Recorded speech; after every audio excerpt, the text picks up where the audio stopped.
TVS 4V বা Apache 4V। আজকে আমরা টিভিএস অ্যাপাচি 4V চালাবো। অ্যান্ড 4V চালাইতে যাই, রাস্তায় উল্টা চালাইতে যাই, আমার মনে হইলো যে আসলে এই বাইকটা, এই মহিলাটা এটা কেমন জায়গায় শুয়ে আছে, এই বাইকটা নিয়ে উল্টা চালানো, এটা এই বাইকটার সাথে যায়, এরকম একটা ব্যাপার আমাদের মাথায় আগেও ছিল, আমার এখনও আছে। সত্যি কথা, এই বাইকটা এখনও পর্যন্ত আমার অনেক ফেভারিট একটা বাইক। এবং এই বাইকটার সাথে ছাপরি কথাটার অনেক বেশি একটা মিল আছে।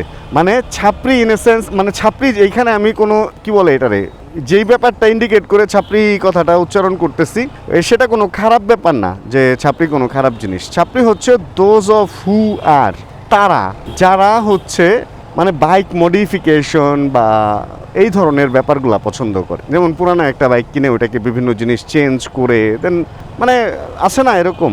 মূলত ছাপরির ব্যাপারটা আসছে কোন জায়গা থেকে জানেন?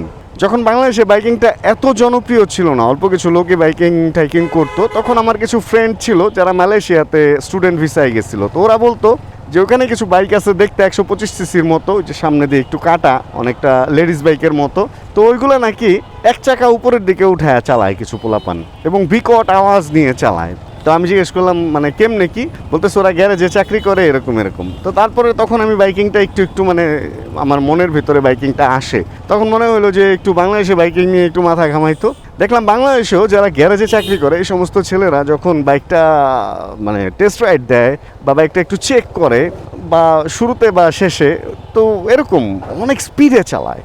তো এইখান থেকে মূলত ছাপরি ব্যাপারটা আসছে। দেখা যায় ওদের বাজেট কম থাকে, ওরা কোনো রকম একটা চ্যাসি কিনে, অ্যান্ড চ্যাসির মধ্যে ইঞ্জিন ঠিকঠাক করে, এক বাইকের হেডলাইট, এক বাইকের ব্রেক লাইট, এগুলা লাগা, মানে ব্রেক একটা আর মিটার একটা আর, এগুলো আপনারাও খেয়াল করলে পাবেন যারা গ্যারেজে চাকরি করে, তারা এরকম একটা বাইক দুইটা বাইক বানায়, মানে নিজের জন্য একটা বাইক বানায়, যেটাতে তারা গ্যারেজে আসা যাওয়া করে, এবং এটা বিকট আওয়াজেরও হয় অনেক সময়। তো তারা হচ্ছে বাইকের পারফরমেন্স অ্যান্ড এগুলা সম্পর্কে ভালো আইডিয়া রাখার কারণে এগুলা নিয়ে খেলাধুলা করে, অ্যান্ড এইখান থেকেই ছাপরি কথাটা আসছে। তাদের বাইক থাকবে একটা, দেখা যাবে আরেকটা, মানে ফুলফিল মডিফিকেশন সহ একটা ব্যাপার। এখন এই যে মেন্টালিটিটা, এই মেন্টালিটিটা আবার কিছু নর্মাল মানুষের মধ্যেও চলে আসছে যাদের বাজেট কম। অ্যান্ড এই বাইকটা নিয়ে আজকে এই কথা কেন বলতেছি, এই বাইকটা হচ্ছে সবচেয়ে কম বাজেটে সবচেয়ে বেশি ফিচার্সওয়ালা একটা বাইক ছিল না? আপনারা যদি একটু চিন্তা ভাবনা করে দেখেন, বেশি দিন আগের কথা না, আজ থেকে 3 থেকে 5 বছর আগে একটু যান, 3 বছর আগেই যান, দেখবেন যে 4V হচ্ছে মোস্ট সেলিং বাইক। যাদের দেখা যায় বাজেট কম, কিন্তু এটার কি তেল শেষ, ওমা এ কি হলো, বললো তেল আছে কিন্তু বন্ধ হয়ে গেল, তার মানে এটা রিজার্ভে দেওয়া লাগবে মনে তো হচ্ছে। হ্যাঁ, নিচ দিকে দেওয়া ছিল, মেবি উপরের দিকে রিজার্ভ।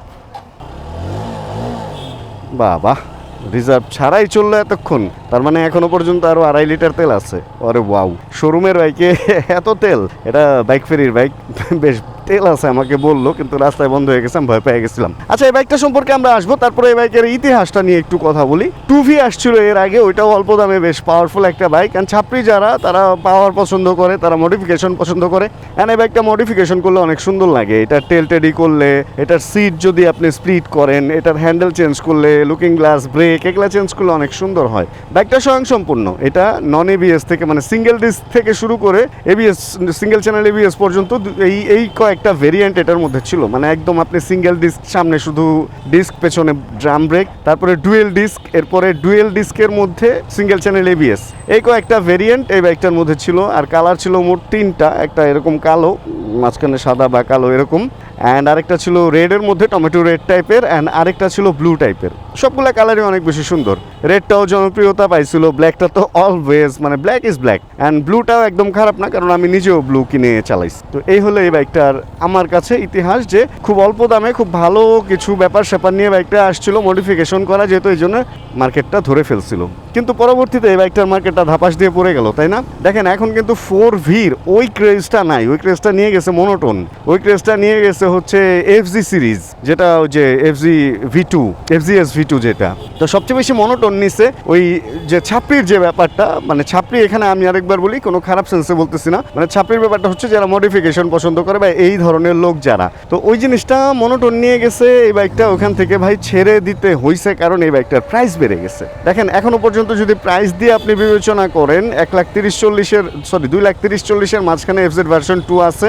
অ্যান্ড এই বাইকটা ABS-টা যদি কিনতে চান তাহলে অনেক দাম, আমি এটার দাম এখন ওইভাবে শিওর না। আমি কিনছিলাম 2,08,000 থাকা অবস্থায়, অ্যান্ড এরপরে এটা আস্তে আস্তে 2,30,000 পার হয়ে আরও উপরে চলে গেছে। ভাই কেমনে কি একটা ইন্ডিয়ান ব্র্যান্ডের বাইক বাংলাদেশে এত দাম হাঁকাইলে কি হবে? এইখানে একটা এই বাইকের দুর্বলতা ছিল বা কিছু, যে কারণে হচ্ছে এই বাইকটা আর মার্কেটে ওইভাবে আসলে ওই মার্কেটটা এই বাইকটা ধরে রাখতে পারে নাই। এতে কিন্তু বলা যাবে না মার্কেটে এই বাইকটা খারাপ বা কিছু। এই বাইকটা আগে যাচ্ছিল এখনও তাই আছে, এইটা আরেকটা কারণ। এটা যেমন অনেক সময় ভালো, যেমন FZS ভার্সন 2 যেটা, এটা আগে যাচ্ছিল এখনও তাই আছে এবং একটা ভালো জিনিস আছে, দামটাও রিজনেবল রাখছে, মার্কেটে কিন্তু ধুমায়া চলতেছে। ইয়ামাহার সবচেয়ে বেশি সেলিং বাইক বলতে গেলে এইটাই। কিন্তু এইটা ও তখনও যাচ্ছিল এখনও তাই আছে, কিন্তু মার্কেটে এই বাইকটার চাহিদা ওইভাবে নাই। কারণ কি, এই বাইকটার দাম বাড়ছে। ভাই মানুষ কিন্তু বোকা না, মানুষ বুঝে যে কতটুকু টাকার মধ্যে কতটুকু জিনিস কতটুকু পাওয়া উচিত। অ্যান্ড আরেকটা জিনিস পাওয়ার, এই বাইকটার পাওয়ার নিয়ে মানুষ অনেক বেশি কনসার্ন ছিল যে এটা সেই পাওয়ার, খাড়া টানো মুক্ত মুখ হাবি যাবি। কিন্তু ভাই যখন তেলের দাম বাংলাদেশে বাড়া শুরু হইলো, তখন কিন্তু মানুষের আবার মানুষ হিসাবে চলে আসলো যে এই বাইকটা কতটুকু তেলে কতটুকু টান এবং কতটুকু পারফরমেন্স আপনাকে দিতেছে বা কত দূর নিয়ে যাইতেছে।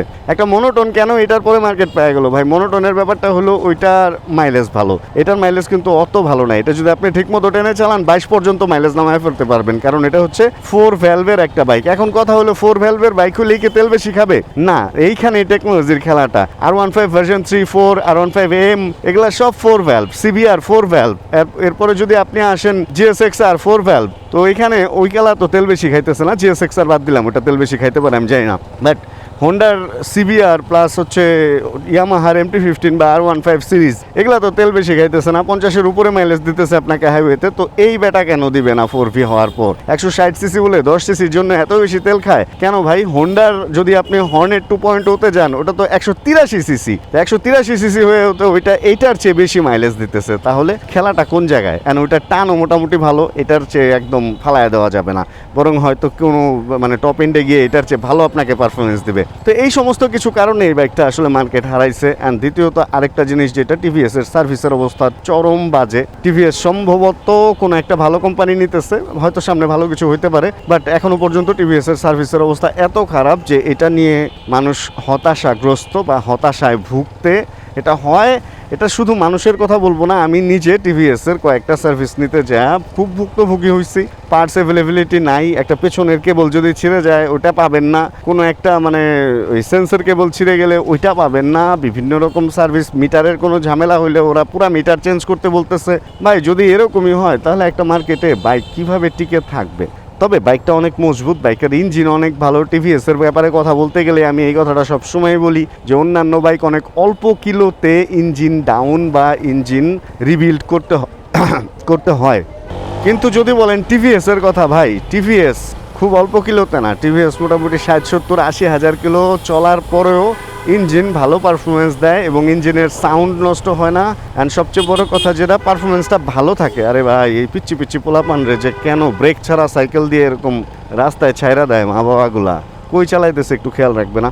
যাই হোক, সার্বিক এই সমস্ত ব্যাপারে আসলে এই বাইকটা চালাইতে গেলে আমার মাথায় আসে। আর এই বাইকটা সম্ভবত 8,000 কত কিলো যেন দেখলাম। আর আজকে আমি এই বাইকটা কেন টেস্ট রাইড দিতেছি জানেন? এই বাইকটা আমি টেস্ট রাইড দিতেছি হচ্ছে আমি একটা 4V FI ABS কিনে রাখতে চাই, কারণ এই বাইকটা আমার পছন্দের একটা বাইক। আর হাইওয়েতে এই বাইকটার পারফরমেন্স মোটামুটি ভালো, তবে এই বাইকটার কিছু ল্যাক আছে। এই বাইকটার wheel base and size and সব কিছু মিলে ফুল রেশিওটা এমনভাবে ব্যালেন্স করা যে এই বাইকটা আপনি হুটহাট যদি বাউলি দিতে চান বা ব্রেক করতে চান তাহলে আপনাকে একটু বেগ পাইতে হবে, এটা পাইতেই হবে। অ্যাজ এই বাইক রাইডার আমি বাইকের এই কথাটা বলতেছি। উত্তরবঙ্গ ছাড়া মোটামুটি সারা বাংলাদেশ আমি 4V নিয়ে ঘুরে ফেলছি, পাহাড় পর্বত সাগর নদী সব জায়গায় আমি 4V নিয়ে ঘুরে ফেলছি। তো 4V সম্পর্কে আমার নিজেরও একটা বেশ ভালো আইডিয়া আছে। এটা লং রোডে খুব ভালো পারফরমেন্স, খুব কমফোর্টেবল একটা রাইড আপনাকে দিবে। কিন্তু ব্রেকিং অ্যান্ড যদি বাউলির ব্যাপারে আসেন ভাই, দুইবার আমি রাস্তার ওই সাইডে চলে গেছি। মানে সিঙ্গেল লেনের যে রাস্তাগুলো থাকে না, একটা দিয়ে যাওয়া একটা দিয়ে আসা, ডিভাইডার ছাড়া যে রাস্তাগুলো,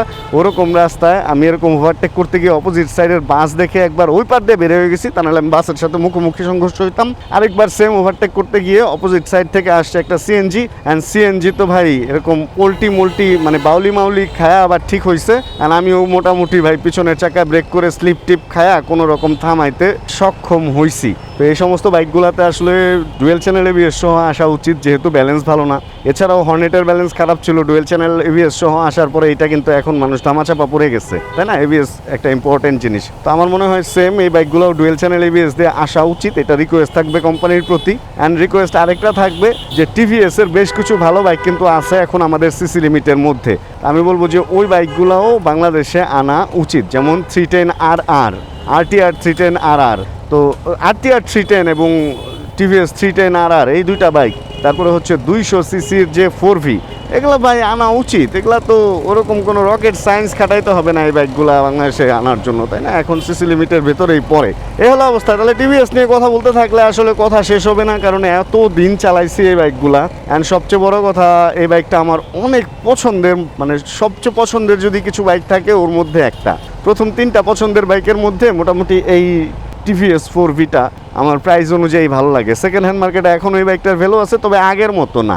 আগে যেমন হুটহাট বাইকটা মানে মানুষ হাঁ করে থাকতো যে আসলেই খাবে, ওই যে মাছের টোপের মতো, বাট এখন ওই অবস্থা নাই। এবং হ্যাঁ, এই বাইকটার কিছু জিনিস অনেক মজবুত, যেমন বল রেসার খুব তাড়াতাড়ি নষ্ট হয়ে যায়, এটাও সত্যি। এরকম কিছু জিনিস আবার একটু নাজুকও আছে, একদম সব যে খুব বেশি মজবুত এটা বলা যাবে না। আর দাঁড়ান, এখানে থেমে আমি বাকি কথা বলতেছি। তো সব বাইকে কিছু ভালো জিনিস থাকবে, কিছু খারাপ জিনিস থাকবে, তাই না? এটার মধ্যে অনেক ভালো জিনিস আছে, অনেক খারাপ জিনিস আছে। যেমন এটার মিটারের মধ্যে যে এই নিউট্রাল বা গিয়ার শিফট ইন্ডিকেটর আছে, ওইটা একটু মাঝে মধ্যে রং দেখায়। তারপর আর ওরকম আহামরি কোনো বড় খারাপ জিনিস নাই। এটার মধ্যে বল রেসারটা আমি দেখছি খুব তাড়াতাড়ি নষ্ট হয়। আর একটা মজার জিনিস দেখেন, এটার মধ্যে সেলফ স্টার্টের সাথে সাথে কিক স্টার্টটা কিন্তু এখনও পর্যন্ত রাখছে। 200 সিসিতে রাখছে কিনা জানি না, ওইটাতে আবার স্পিড সিট করে ফেলছে। তো সার্বিক সব কিছু বললে, মানে সব কিছু মিলে যদি এই বাইকটা সম্পর্কে বলতে হয়, যে ওটাই প্রথম অল্প কয়েকটা ভালো বাইকের মধ্যে এই বাইকটা আমার একটা ভালো বাইক মনে হয়, আমার পছন্দের একটা বাইক। অ্যান্ড হেডলাইটের আলো চরম, সামনে হয়তো আমি আবার এই বাইক খুব তাড়াতাড়ি কিনে ফেলবো, এমনও হতে পারে এটাই কিনে ফেলবো। তাহলে আজকের ভিডিও থেকে আমরা বিদায় নেই। হুট করে বাইকটা পাইলাম, চালাইলাম, এই জন্য ভিডিওটা আপনাদের সাথে শেয়ার করে রাখলাম। যদি এই ভিডিওতে কোনো কিছু ভালো লাগে প্লিজ ছোটো করে একটা লাইক দিয়ে দিন। আর যদি আজকের ভিডিও বেশি ভালো লেগে যায় তাহলে আমাদের চ্যানেলে সাবস্ক্রাইব করে আমাদের ফ্যামিলি মেম্বার হয়ে যান। জানাবেন কে কোন জায়গা থেকে ভিডিও দেখছেন। যতক্ষণ পরবর্তী ভিডিও নিয়ে আবার আমি না আসতেছি, ততক্ষণ ইনশাআল্লাহ আমরা থাকবো ভালো, আমরা থাকবো সুস্থ এবং করতে থাকবো চিল ইনশাআল্লাহ। মামা আল্লাহ হাফিজ। Chill bro. Check the mic and make sure it sound right, boys.